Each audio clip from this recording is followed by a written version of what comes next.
Hello friends, thanks for checking out the video. Be sure to like and subscribe as it greatly helps out the channel and I'd really appreciate it. Enjoy! Welcome everyone to another episode of A Social Inquiry. I'm very excited to present guest Dr. Gabriel Acevedo, research analyst at Yale University. Yes, the big Ivy League. So Gabe, welcome on. Thank you. It's good to see you again, Colton. Very great to be here. Professor, good to see you again. It's been a while. Yeah, so kind of like with all these, just want to start with, tell us a little bit about yourself and your research interests. Yeah, so it's a long tortured tale, so I won't do any of that. But going back far enough, I got my PhD here at Yale in 2005 in sociology. And then I started teaching at UTSA there in South Texas and did that for a while. And around 2000, an opportunity opened up here in the Institutional Research Strategic Planning Office, Strategic Analysis. I miss New England. There was a good opportunity. And so sort of changing roles and decided to try that. I also teach in the graduate program at the University of New Haven, which is about a 7,000 liberal arts college here in the area, and it's a really nice program. I teach, interestingly, in the psychology, industrial psychology. Oh no, traitor! Really well. Yeah, I know, right? It fits really well with my work, right? With my full-time job here at Yale, which is very much like industrial psychology kind of stuff. So in terms of my research interest, from the beginning of my work, I was always interested, on the one hand, in sort of quantitative work, methodologically, survey data. I'm not the best statistician in the world, but sort of basic statistical abilities geared around surveys. Mm-hmm. Substantively, I always so I developed early on an interest in religion, sociology of religion. And that led me to, some of our colleagues like Chris Ellison, Professor Ellison, and John Barkowski. Some of their work, early on, got me interested in some of the religion and health links. So that's sort of like my academic work still. Even though I'm in more of a faculty type of role now, I'm not in a faculty role, I'm more administrative role. I'm still, pretty active with my research. We, got some publications we'll talk about today that just came out, some stuff in the pipeline, revise, resubmit, and primarily, again, still gearing around that religion and health type of work. Oh man, that's awesome. So and yes, I got a few articles definitely going to get into, looking forward to. What drew you to, religion? Because, as people have probably seen from my guests, that tends to be a pretty common theme. Yeah, I mean, it definitely wasn't the hot job market for sociologists of religion. I think I grew up in I think many of us in sociology, there's kind of like personal experiences that kind of drive the things that we're interested in. So I grew up, I was one of 6 immigrants, Colombian immigrants, and my older siblings read a lot of interesting books about Buddhism and Eastern religions, and so my father was not a very religious person. He was, not at all, kind of like an atheist kind of person. My mother was very religious. She converted to Jehovah's Witness when I was very young, and so I think I grew up in a household where like religious stuff, which is sort of floating around. So I went back to college to get my undergraduate degree late in life, after spending way too much time messing around with the drums and touring and playing in bands right out of high school. When I did go back to college, I, like everybody else, I thought I was going to major in business, and until I took my first accounting class and realized business was not for me. And then that led me to sociology, and I took an intro soc class where I read a book where the professor actually let me borrow Durkheim, Elementary Forms of Religious Life, thinking, hey, you're an adult student and you got some clever things to say, so why don't you check out this book and see what you think. And so when I read Durkheim's work, that really inspired me to think seriously about religion as a sort of a social phenomenon. And from there, I just kept at it, and just sort of an interest that started from my home to then just kind of reading the stuff that got me really motivated to think about religion and society. Yeah. Okay. Wow. That's in depth, and those some fun background. Gabe here is the first person to ever convince me not to go into sociology, but a multidisciplinary studies, because I too was into music, and that was not going to pay the bills. So I've wound up in sociology after talking to him, and he kind of sent me there. So it's a long full circle, if you will. Yeah.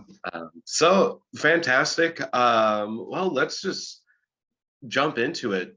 This first article we're going to be discussing is sleep quality, something I'm sure everyone, is always chasing after.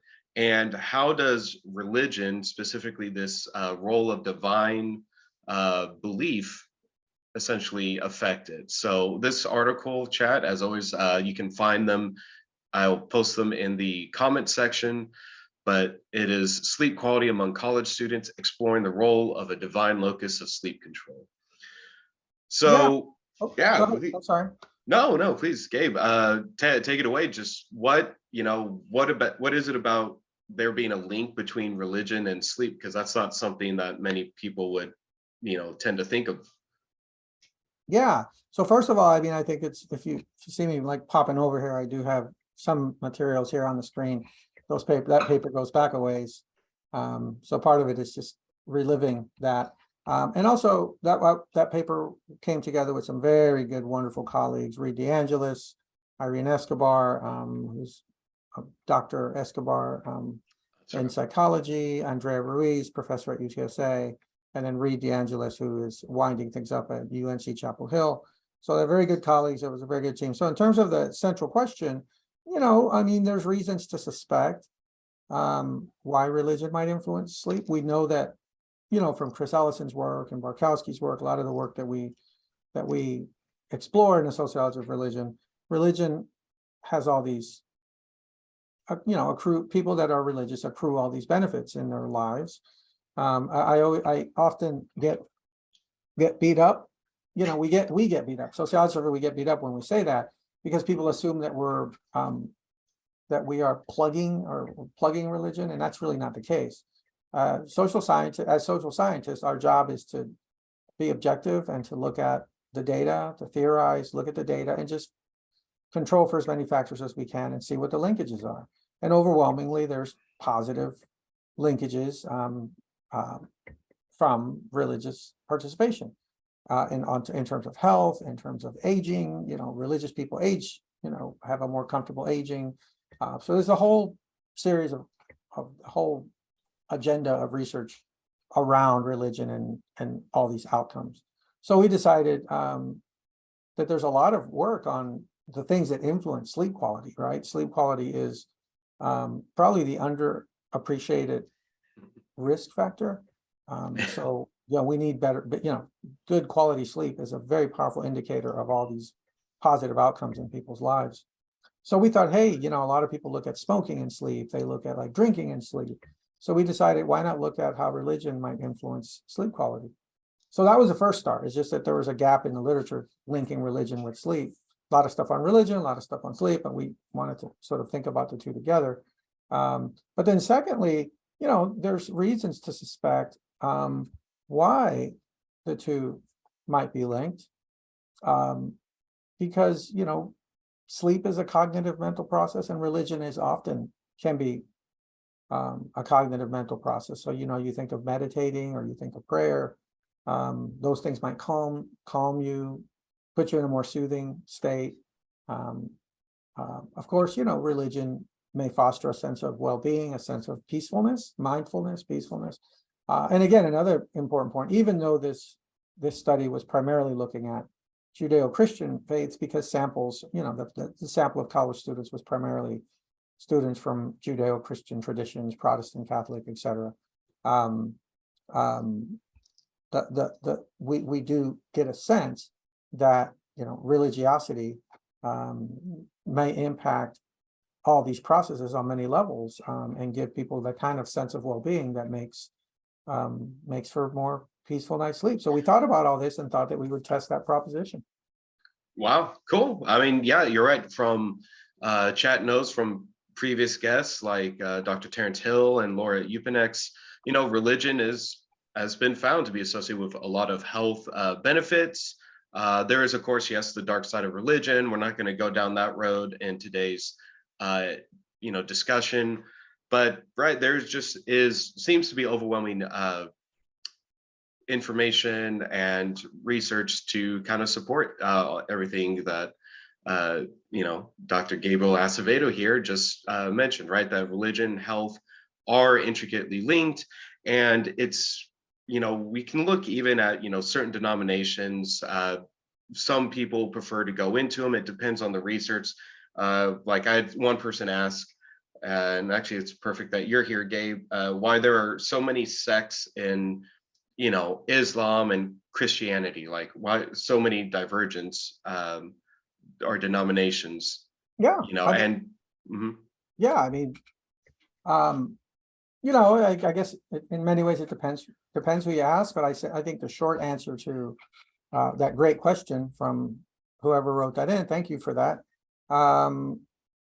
Religions, can be in many ways, I think a way with some of the sort of driving theories of why there's so many denominations is that religions in a marketplace are able to adapt, they're able to change, and they're able to give people the things that they're looking for. They're able to appeal to certain constituencies. And so what tends to happen is when a religion group gains momentum, it picks up more followers.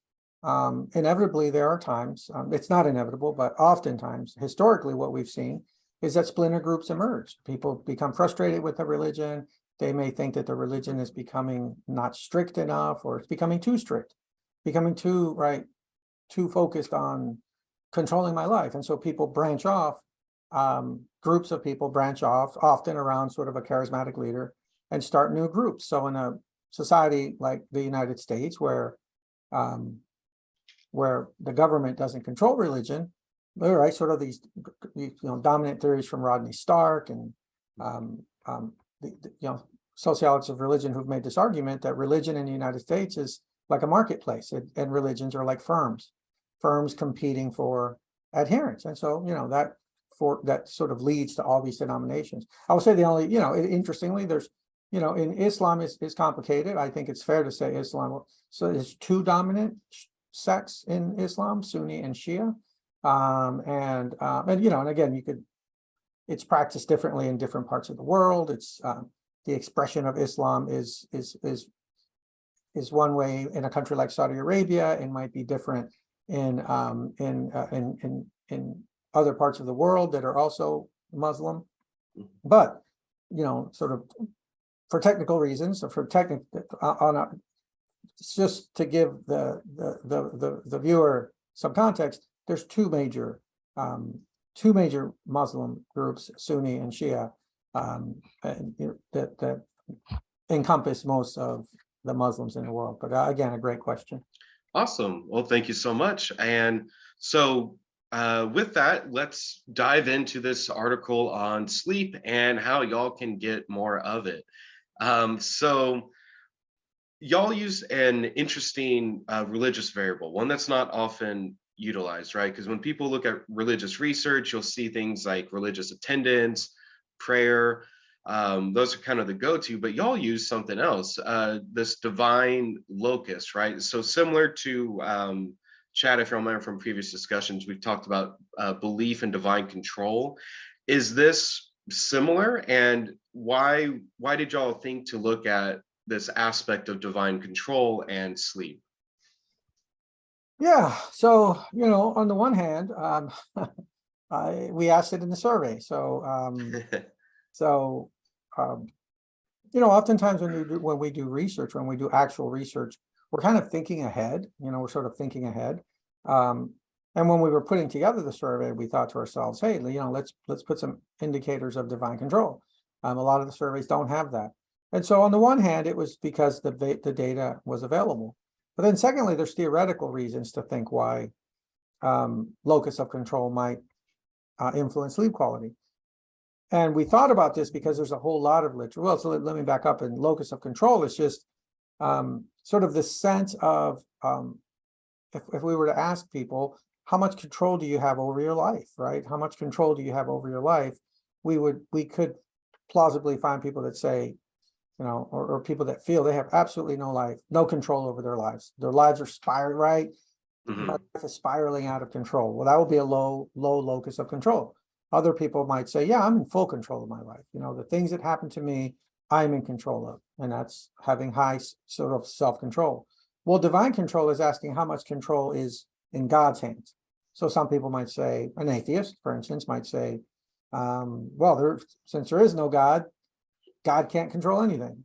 But on the other hand, you could have religious people that say, yeah, I believe in God, but I don't think God controls everything. I think I have a lot to do with it. On the other hand, you might have people that say, everything's in God's hands. It's all part of God's plan. God controls everything.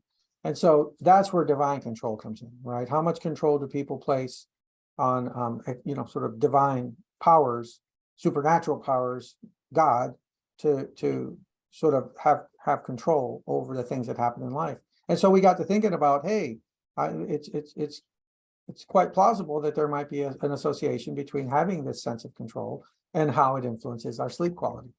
And what we tried to do, because we were able to tap into it, again, based on the survey, we asked people both. We asked people how much control they had over their life, but we also asked them how much control do they think that God or spiritual, supernatural powers have over their lives.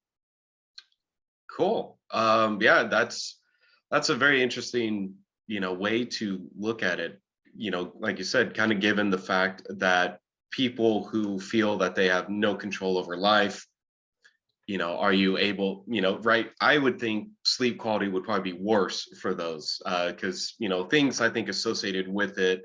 I can't remember if y'all tested, but, if you feel like you have no control of your life, I can only imagine like your anxiety, perhaps depression would also be through the roof, which I know other literature has shown is very adversely affected to sleep quality.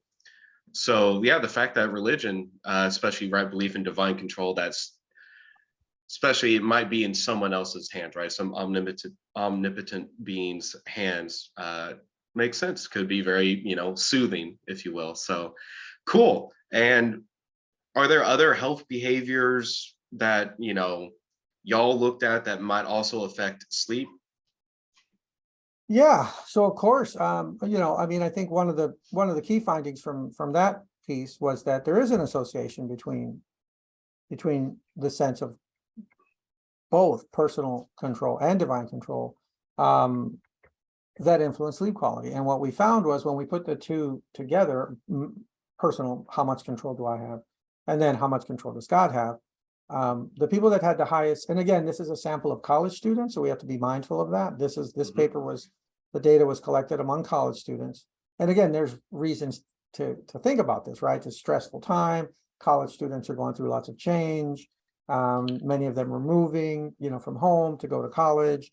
They have exams, so there's all these things that are going on. There's also a sort of a social aspect of college life that might be, in many ways detrimental to sleep, right? You're living in dorms and all those types of things. Mhm. So what we found was that the best sleepers, the people with the highest sleep quality, had both together a high sense of personal control and a strong sense of divine control. So the people that had the best sleep quality felt that both I have control over life, so they have high personal control, but they at the same time felt that God also has a high level of control. And that seemed to be the group that sort of scored the highest in terms of their sleep quality.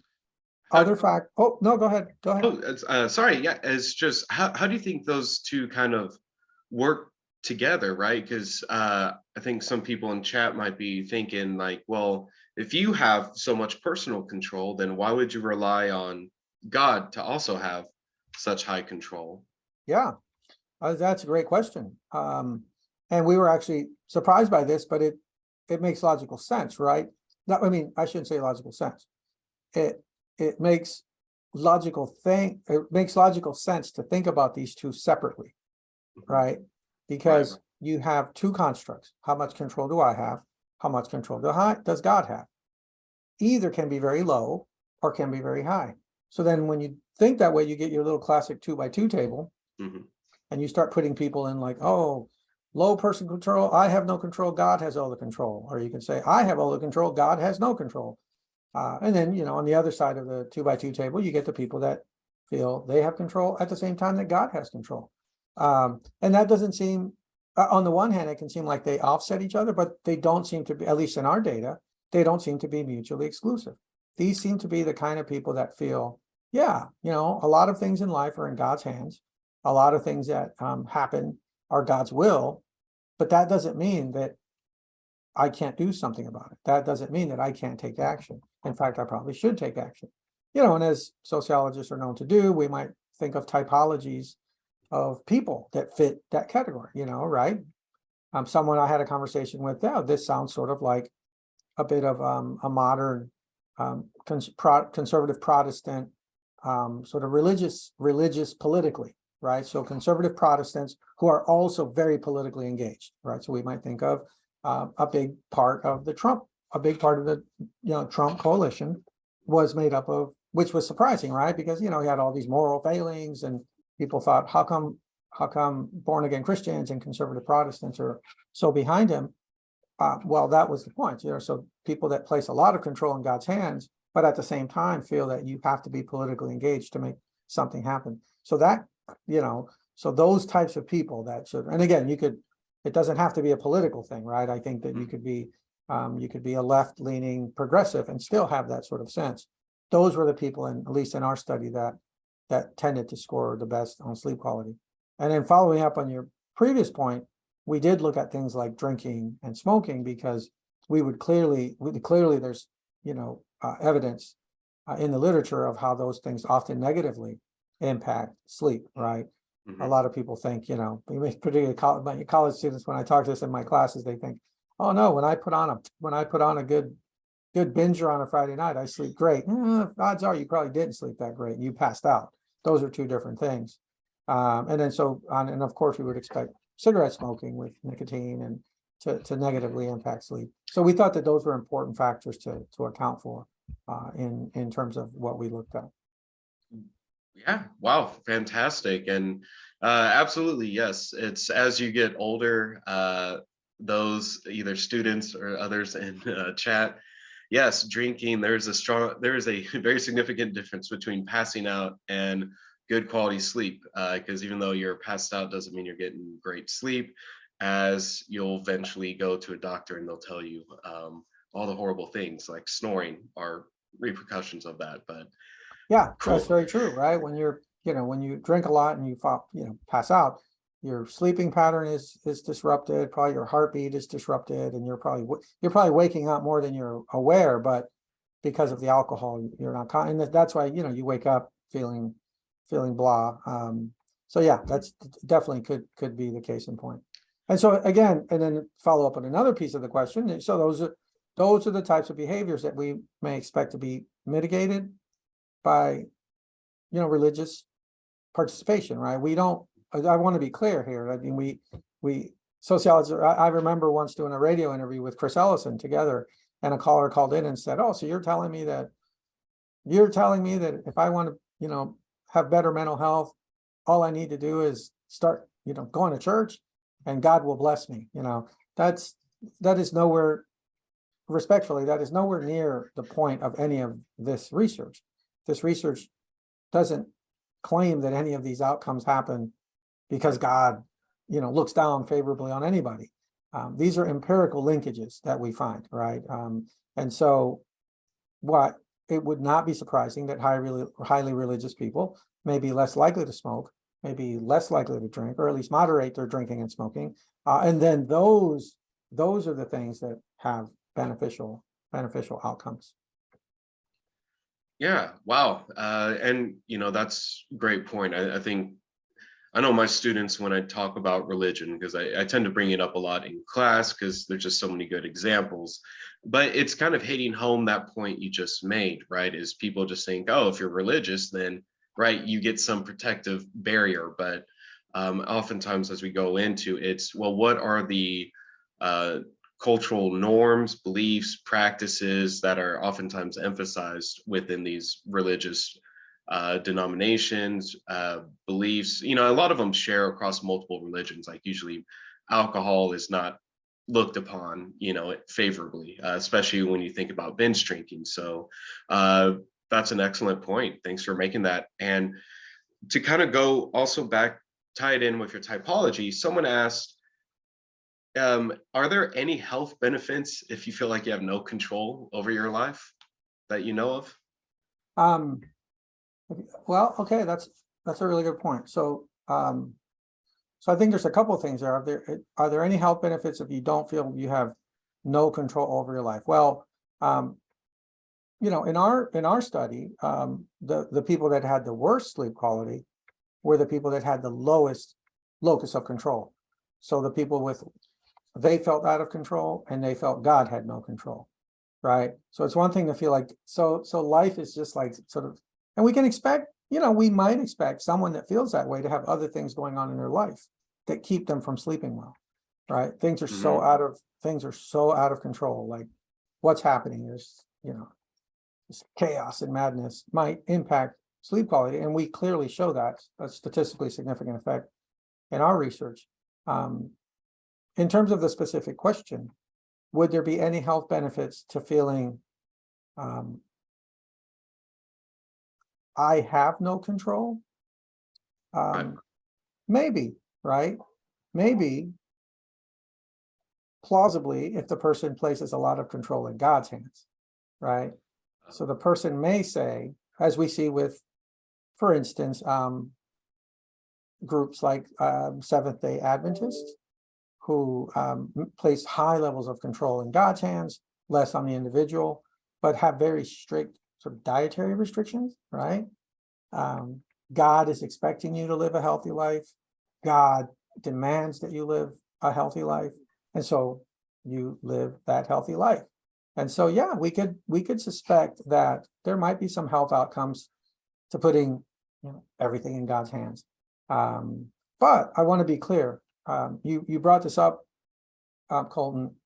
You write a very famous paper by our friend and colleague Chris Ellison, The Dark Side of Religion. I don't want to be, you know, oversell anything. Maybe we'll follow up. We could spend an entire episode just talking about sort of the negative aspects of religion, which there are plenty. I mean, a little thing called the Inquisition, right? But I mean, again, that sort of gets us off of our focus. But, you know, sociologists that do this work are very cognizant of both, you know, the positives and the negative implications of highly religious experiences. So having that said, that's the way that I could conceptualize a lack of self-control, having some positive if it is connected to potentially divine control. Right. Fantastic. Yes, I think kind of like you said earlier, it's great then to look at, you know, that conceptual 2x2 table, right? So if you don't have personal self-control, then, you know, you might be relying on higher divine control, and then that could help, you know, it's ideally buffer, like what we call everyone in chat, against the negative, oftentimes negative results of having such low personal or self-control. So fantastic. And I think you covered most of this, kind of this follow-up question, but, you know, when talking about psychological distress, y'all noted some differences between those of high personal, high divine control compared to others. But this was not found with those who are smoking and drinking. Is there any kind of, like I said, I think you've just about covered it, right? Because that just has to do with behaviors. That was a finding, you know, that was sort of, you know, some of the statistical interaction effects that we tried to look at. And in a nutshell, what we tried to do was to say, look, maybe this has nothing to do with divine control at all. And what's really happening here is sort of this causal pathway thing. Maybe what's really happening is that people who are stressed out psychologically, who have have high psychological distress, low mental health, high psychological distress. Maybe at the end of the day, it's just that those people aren't sleeping well. They have high anxiety, they have high levels of depression, have all these psychological stresses that keep them from sleeping well. And that's what explains it. And it's quite possible that it's those people that might be, right, have a certain perception of control, right? Because they have psychological distress, they feel that there is low control. So it's really not the control that leads to bad sleep. It's really the psychological distress.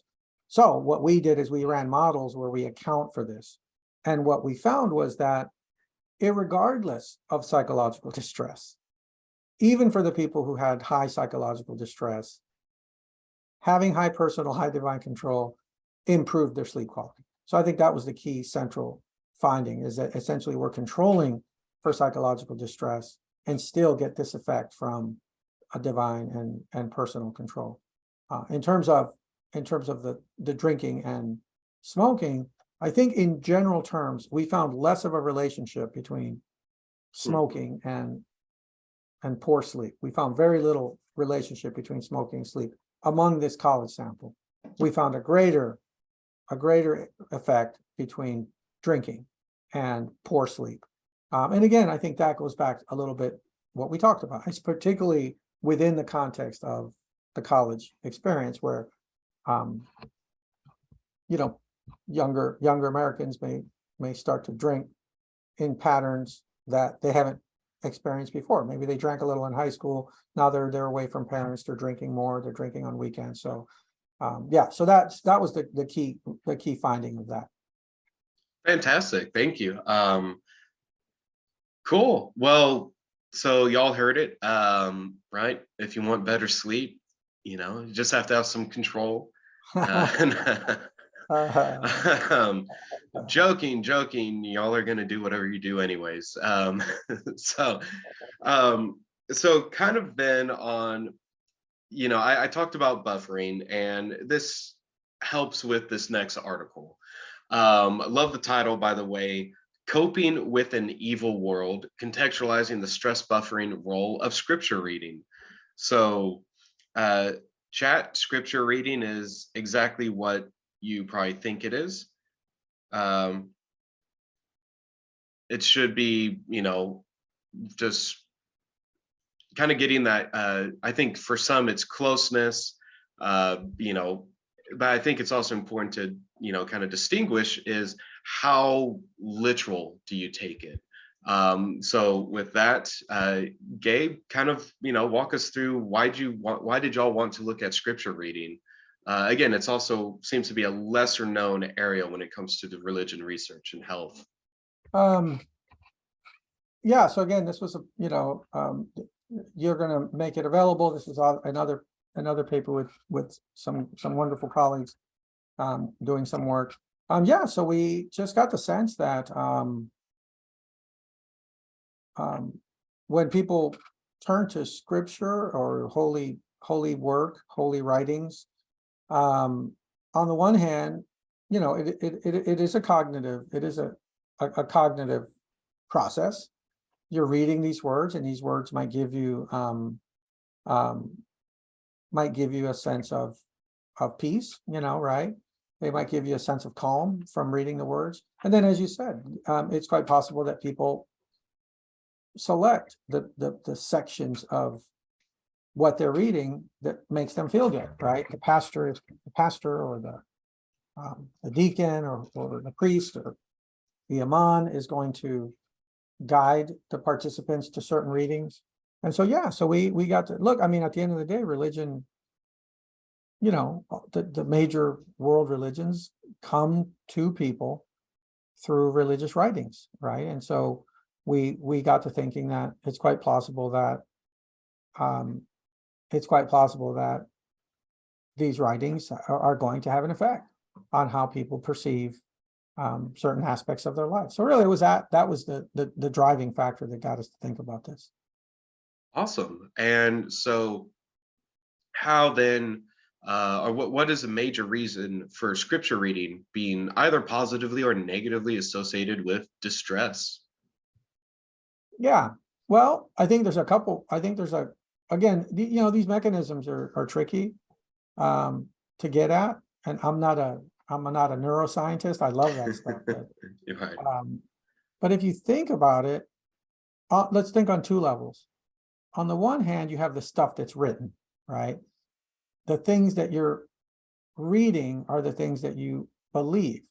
And depending on your religious tradition, you might feel that reading the scripture is your connection to the divine.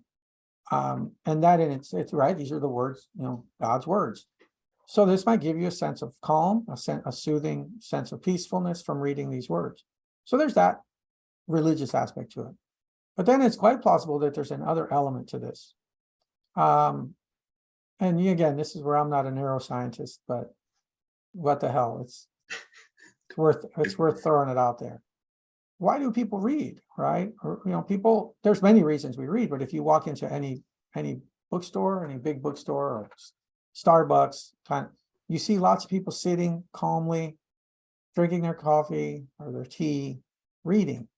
The image of someone on a weekend reading, at home by the fire. I live in Connecticut where it gets cold and we love our fires and to sit by the fire and read. So there's a calming element of the practice of reading, right? Reading itself. So when you put the two together, right? When you think about the two together, the practice of reading, and then what you believe, with the beliefs that that are generated on that reading, yeah, I think that it's quite plausible that would have the type of impact that we found in this piece. Awesome. And that kind of touches in on kind of a major aspect y'all are looking at in this article is, right, coping, right, is, that kind of peacefulness is people will result, and everyone does this, to some sort of behavior when dealing with high stress. And for some, it's reading. I know a lot of people, kind of like what you're getting at, may not think of reading so much anymore because we're so glued to the internet, iPads, what have you. But, is that kind of something that y'all saw with this paper as well? This is kind of positive coping. This one goes back a ways, and so, but I don't know if we tested directly that causal possibility. But I think that you're definitely onto something, to the extent that if we think of like self-help literature, right? We think of all the self-help literature that's out there. We think of all of, there's a whole industry of literature that is designed to sort of empower people, right? Young people on Instagram and social media do be a better version of myself, right? The better version of myself. I see that on my Instagram account a lot. And by the way, yes, I do have Instagram. I do have Facebook. You're welcome to join. There's nothing tawdry on there, but I actually do tend to often post a lot of my research and a lot of the academic activities that I'm involved with. But so I think along those lines, if we think of scriptural reading along those lines, it could be a similar process, right? Particularly when it comes to coping.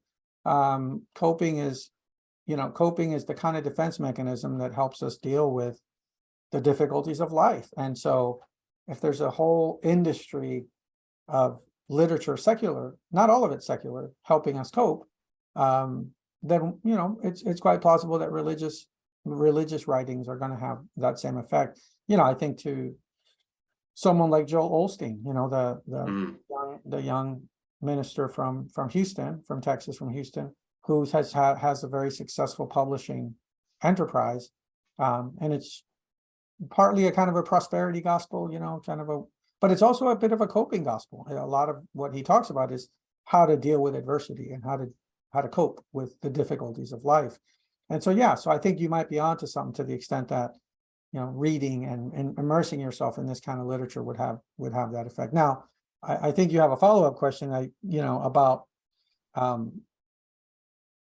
pessimistic attitude. So let me just jump ahead of you and just get it out there and say that starts to take us back to the dark side, right?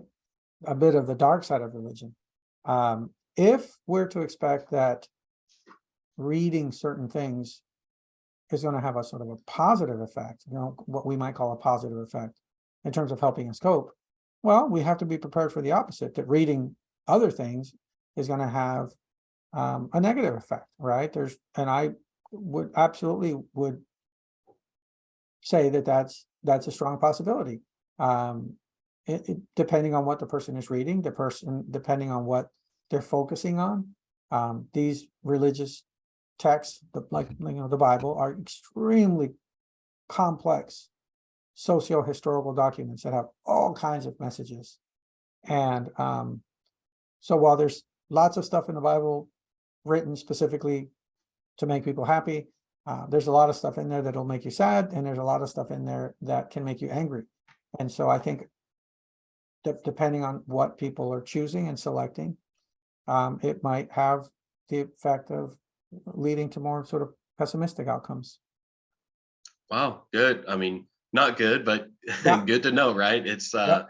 and this does get into chat. I know you're kind of thinking or wondering, but yes, there are also negative coping behaviors, like the aforementioned drinking and smoking technically are oftentimes viewed as negative coping behaviors because they negatively affect your health.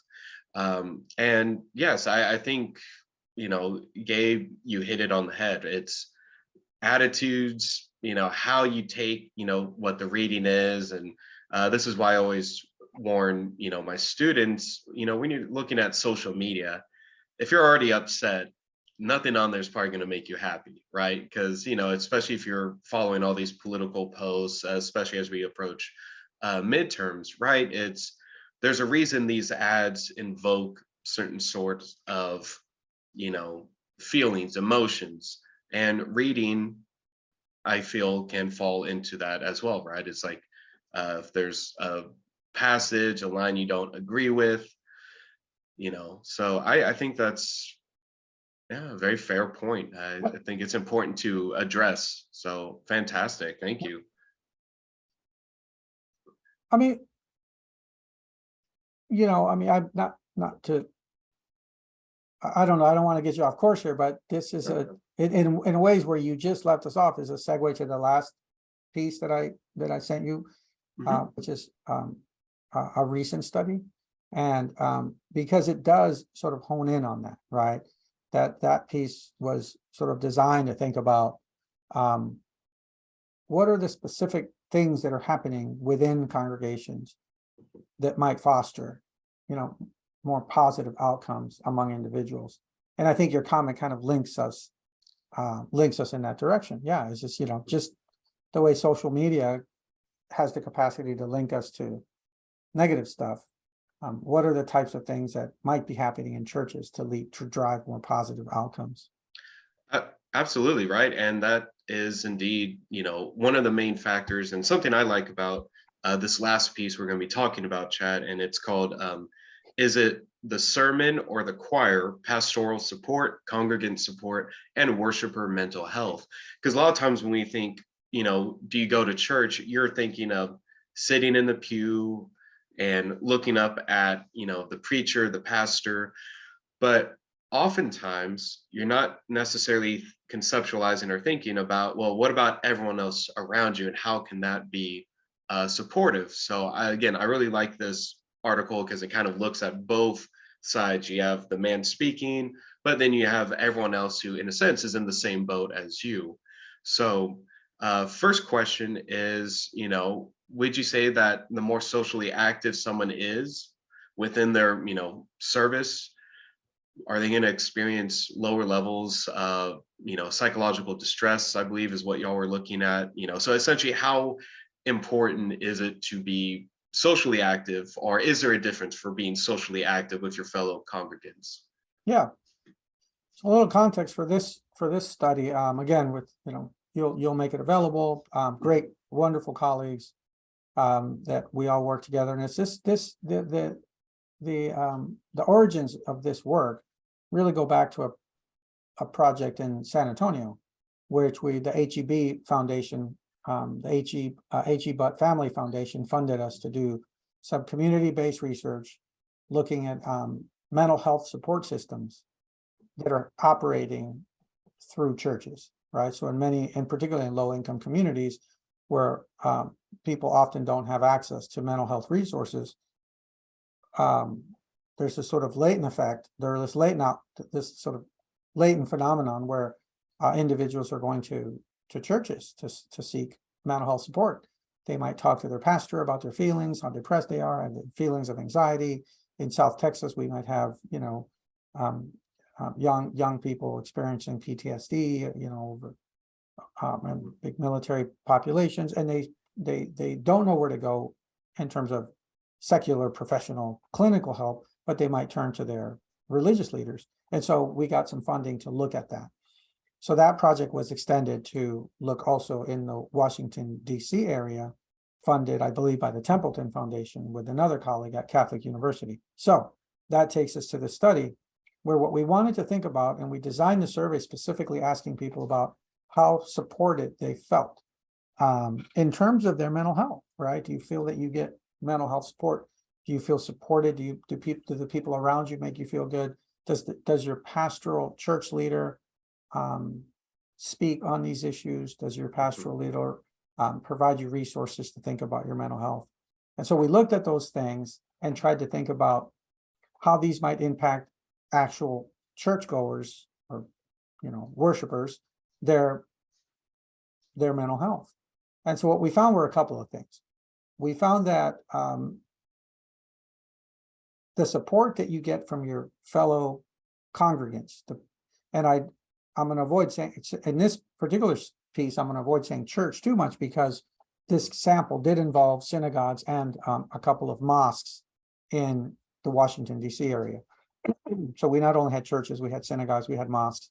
So your fellow congregants, the people that you attend religious services with, if they're supportive, if they provide you positive well-being, a sense of well-being, they support you, that's very positive for your mental health. And it's even more positive than if your church leader or the religious leader provides that, right? Because we asked both. Do you feel supported by your religious leader? Do you feel supported by your religious community? And we wanted to, again, the 2x2 table. Right. So being supported by your fellow congregants has the strongest effect on improving, or I shouldn't say improving, on fostering better mental health outcomes.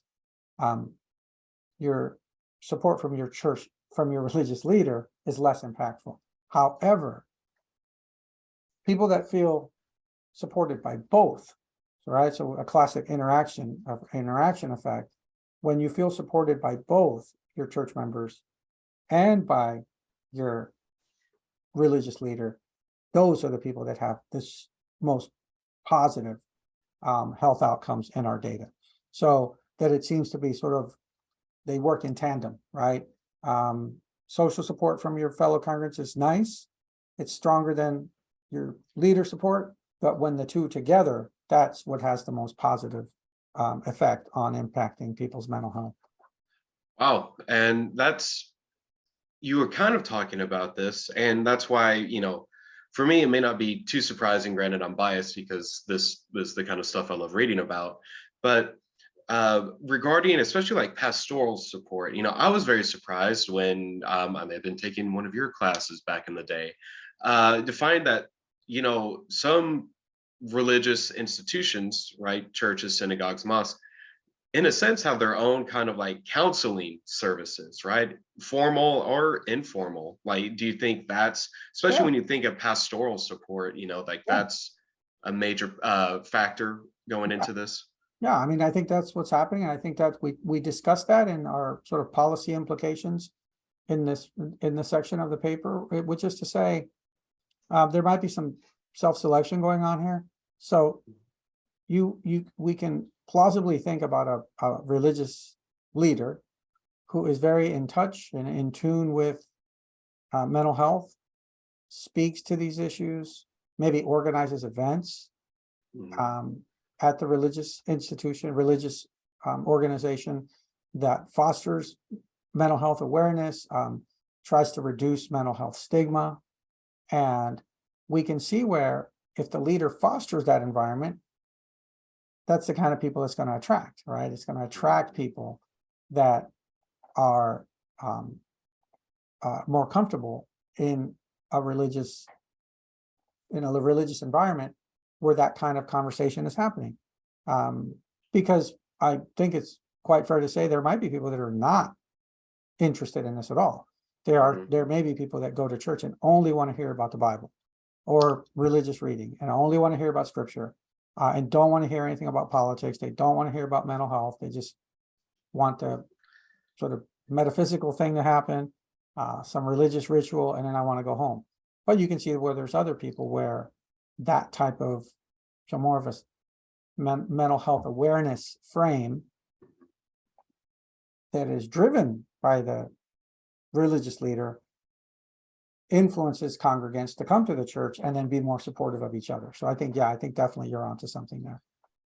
Fantastic. Yeah, it really is interesting just kind of seeing, I think you do bring up a good point. It's so interesting is based on the person, right? Do you have your, very stereotypical, I know people call, Bible thumpers, like I just want to talk exactly about the word of God. I don't want to hear anything else. I don't care about, basically this whole place is, as the kids say, they say a safe space from all the politics, all the whatever going on out in the world.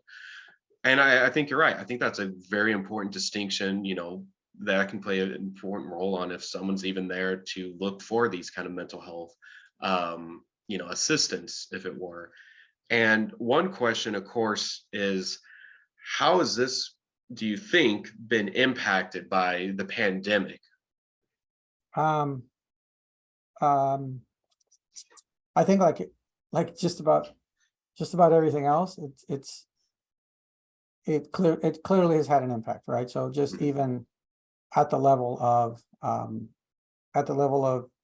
having to have more remote religious experiences, sure, some of the organizations that were very quick to move to a more remote space to have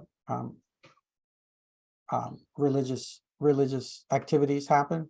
So I think on the one level, that's it, because this paper finds engagement, being engaged, being connected to other people is helpful, right? People don't go to church so that people can tell you, you look lousy. You go to church, people are going to say, hey, you look nice today, and it's a positive place. What happens when we shutter all that and people are suddenly not going, not attending physically? I know in Texas it was maybe less of an issue because, but out here it was like, nope, that they were just closed. Religious places were closed in the East Coast. So yeah, in fact, a little prelude, maybe we'll talk about it. I'm currently working with some of our colleagues, with Terrence Hill and with Laura, thinking about some of these issues and sort of the effects of COVID and online sort of religious activity and what impacts. So be on the lookout for that. We'll hoping to get something out on that work in the future. But yeah, it's a great question. And I think my final thing I'll say about COVID is I think the long-term effects of the whole COVID episode, and COVID's not done, remain to be seen. I think we're going to be studying these outcomes for years and years to come about, the long-term impact of this, global pandemic that happened, and how we reacted and what long-term effects that's going to have. 100% agree, right? I talk to Victoria all the time about this. And like, there are people who are going to make their careers off of studying COVID, the impacts it had, sociologists, because it really is, just as you said, it's not technically truly over, and right, these effects are going to go on for generations. Yeah. So last thing I want to ask about this paper is, are there certain practices that religious leaders can or should utilize to further kind of help moderate this association between congregant support and mental health? Because I know you started talking about policy implications y'all are discussing at the end of the paper. So can you just any thoughts on that? Yeah, I think there's a lot of things to think about. That's a great question. And I think there's a lot of things to think about, particularly with well, I think on the one level, you could go back to seminaries and training grounds. I think it's starting to happen, right? I think more and more that's starting to happen, but in their training, I think future religious leaders could think about some training in mental health, right? So some basic psychology, some basic principles of counseling, just to sort of prepare them. In a perfect world, all pastors will be LPCs. That's not going to happen. But on the one hand, just informing themselves. Second, I think religious leaders can get a sense of their local communities and what resources are available, and take steps to make those resources available to people in their organizations. And then I think the final piece is just this becomes, I think, more organizational culture idea. They might want to think about how to remove the stigma of even talking about mental health, right? We know that in many, for instance, in many Latino communities, right, in particular low-income Latino communities, it may be seen as kind of shameful, or amongst men, it may be seen as a weakness to talk about mental health. So I think church leaders could do a lot to start the debate and to just try to minimize the stigma attached to, at a minimum, having conversations or expressing how we feel in terms of our emotional well-being and our mental health. Wow. Yeah, and you definitely hit a chord. I think just the stigma surrounded, even just talking about mental health, I think it's slowly being eroded, but it's definitely still there, right? Some papers talk about stuff like John Henryism and, just basically hardcore masculinity, right? Like if you get hurt or you're, suffering, as they say, it's like, well, suffer in silence, because you keep that to yourself. You don't let others know about it. So I think that is a very valid and important point you made. Yeah, and I think well, the last final piece I'd say is I think that because I'm sure Yale's going to want me to get some work done today. I think that with the growing stresses and structural issues that plague a lot of big American cities and rural parts of the United States, I think religious leaders need to also care for themselves. They need to care for their own mental health, and they need to look out for their own well-being and ensure that they're in touch with access to resources for themselves to help them cope with a lot of the things that, right, because they're taking all this stuff in. So I think that's another piece too, is self-care is very important, I think, for religious leaders to think about when they're dealing with a lot of people's problems and concerns.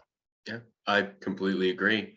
So with that, Gabe, is there any, kind of last comments you want to leave off with everyone who's tuning in, or anything about research? No, I would just say it's really pleased to be here. It's great to keep up with your progress from kids sitting in my undergraduate class, a professor at St. Mary's. I think that's wonderful, and your research. Other than that, I would say that so I think maybe it's not a great time to get a job as a sociologist, but I think it's a great time to think sociologically and to think objectively about so many of the things that are happening, in the world, and so many of the things that impact us on an everyday basis. And so I just think that the tools of social science are helpful, regardless of if you're going to go into consulting or if you're going to go into working at a company like Facebook or Meta, Google. I think we're realizing more and more is that these behavioral science skills are really quite useful in helping people think about these problems and kind of put them in a manner that you can study them systematically and give people the kind of guidance to make the kind of decisions that they need to make. So outside of that, I'm super happy to be here. I'm glad you're doing great. I hope I'm sure around the holiday season I'll be running around San Antonio, and we'll have to catch up and maybe share a meal and a drink. Absolutely, man. Always looking forward to it. Always happy when I find out you're in town. So, everyone, that's it for this episode of A Social Inquiry. Thank you all so much for the chat, for the excellent questions. And then again, thank you, Dr. Gabriel Acevedo, for your time and discussing these awesome articles. Really good. I think for me, they're very enlightening and, really tackling some issues that everyone deals with, but may not really be thinking about it consciously. So with that, everyone, until the next time, I'll see y'all. Thank y'all. Stay well, and we'll see you then. Thanks, everyone.